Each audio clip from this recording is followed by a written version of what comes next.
Green കാർഡുമായി കഴിയുന്ന മലയാളി കുടുംബങ്ങളും US പൗരത്വത്തിന് അപേക്ഷിക്കാൻ കാത്തിരിക്കുന്ന പ്രവാസികളും അടിയന്തരമായി അറിഞ്ഞിരിക്കേണ്ടുന്ന ഏറ്റവും നിർണായകമായ പുതിയ മാറ്റങ്ങൾ പുറത്തു വന്നിരിക്കുന്നു.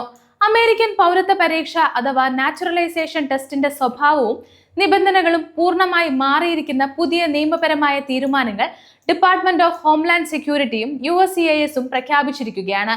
മുൻകാലങ്ങളിലെ പോലെ വളരെ എളുപ്പത്തിൽ പരീക്ഷ പാസ്സായി US പാസ്പോർട്ട് കൈക്കലാക്കാമെന്ന് കരുതുന്ന പ്രവാസികൾക്ക് വലിയ തിരിച്ചടിയാണ് പുതിയ തീരുമാനങ്ങൾ.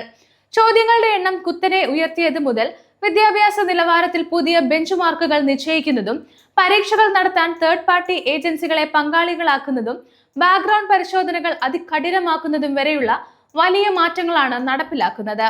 അമേരിക്കൻ പൗരത്വ നിയമങ്ങളിൽ വന്നിരിക്കുന്ന ഈ അടിയന്തര ഭേദഗതികൾ എന്തൊക്കെയാണെന്നും മലയാളി പ്രവാസികളെ ഇത് എങ്ങനെ ബാധിക്കുമെന്നും നമുക്ക് കൃത്യമായി നോക്കാം. അമേരിക്കൻ ഇമിഗ്രേഷൻ സിസ്റ്റത്തിലെ നിയമങ്ങൾ കൂടുതൽ സുതാര്യവും കർശനമാക്കുന്നതിന്റെ ഭാഗമായാണ് ഹോംലാൻഡ് സെക്യൂരിറ്റി ഡിപ്പാർട്ട്മെന്റ് തങ്ങളുടെ പുതിയ ഫെഡറൽ റെഗുലേറ്ററി അജണ്ട പുറത്തുവിട്ടിരിക്കുന്നത്. ഫോം N-400 അഥവാ നാച്ചുറലൈസേഷൻ ആപ്ലിക്കേഷൻ സമർപ്പിക്കുന്ന ദശലക്ഷക്കണക്കിന് പ്രവാസികളെയാണ് ഈ പുതിയ പരിഷ്കാരങ്ങൾ നേരിട്ട് ബാധിക്കുന്നത്. പാരമ്പര്യമായി നിലനിന്നിരുന്ന 100 ചോദ്യങ്ങളുടെ സ്റ്റഡി ഗൈഡിന് പകരം 128 ചോദ്യങ്ങൾ ഉൾപ്പെടുത്തിയ വിപുലമായ ചോദ്യശേഖരമാണ് പുതിയ ടെസ്റ്റിൽ ഉപയോഗിക്കുന്നത്. ഇന്റർവ്യൂ സമയത്ത് ഇമിഗ്രേഷൻ ഉദ്യോഗസ്ഥർ നിങ്ങളോട് 10 ചോദ്യങ്ങൾക്ക് പകരം 20 ചോദ്യങ്ങൾ ചോദിക്കും.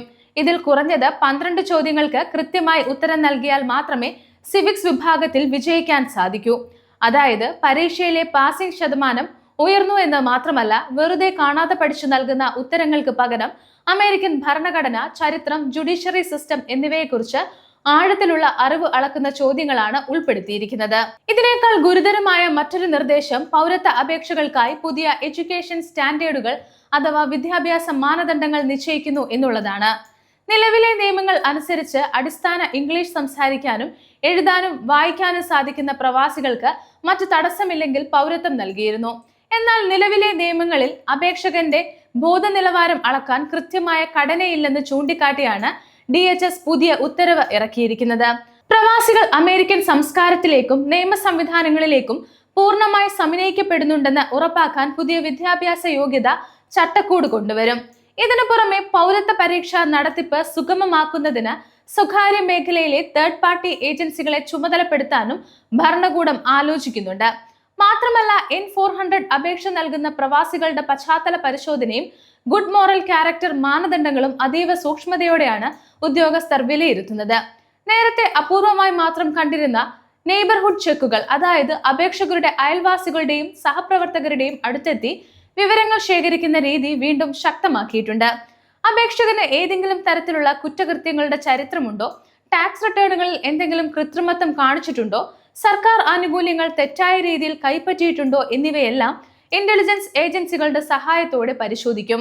ഏതെങ്കിലും തരത്തിലുള്ള തെറ്റായ വിവരങ്ങൾ സമർപ്പിക്കപ്പെട്ടാൽ അപേക്ഷ തള്ളിക്കളയുക മാത്രമല്ല, മുൻപ് വ്യാജരേഖകൾ നൽകി പൗരത്വം നേടിയവരെ കണ്ടെത്തി പൗരത്വം റദ്ദാക്കുന്ന ഡീനാച്ചുറലൈസേഷൻ നടപടികളും ശക്തമാക്കിയിട്ടുണ്ട്.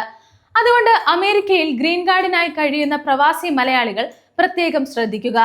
പൗരത്വത്തിന് അപേക്ഷിക്കുന്നതിന് മുൻപ് നിങ്ങളുടെ നികുതി രേഖകൾ, യാത്രാ വിവരങ്ങൾ, ജോലി ചരിത്രം എന്നിവ പൂർണ്ണമായും കൃത്യമാണെന്ന് ഉറപ്പുവരുത്തുക. പ്രായമായ പ്രവാസികൾക്ക് 50/20, 55/15 അല്ലെങ്കിൽ 65/20 പോലെയുള്ള ഭാഷ അല്ലെങ്കിൽ പരീക്ഷാ ഇളവുകൾ ലഭ്യമാകുന്നില്ലെങ്കിൽ പുതിയ 128 ചോദ്യങ്ങളുടെ അപ്ഡേറ്റഡ് ഗൈഡ് ഉപയോഗിച്ച് മാത്രം പഠനം നടത്തുക. പഴയ 100 ചോദ്യങ്ങളുടെ പുസ്തകം വെച്ച് പഠിച്ചാൽ ഇന്റർവ്യൂവിൽ പരാജയപ്പെടാനുള്ള സാധ്യത വളരെ കൂടുതലാണ്. US ഇമിഗ്രേഷൻ നിയമങ്ങളിലെയും പ്രവാസി വിസകളിലെയും പുതിയ അപ്ഡേറ്റുകൾ തത്സമയം അറിയാനും നിയമപരമായ വിവരങ്ങൾക്കും ഗ്ലോബൽ സമയം സബ്സ്ക്രൈബ് ചെയ്യുക. ഒപ്പം നിങ്ങളുടെ അഭിപ്രായങ്ങൾ താഴെ കമന്റ് ചെയ്യുക.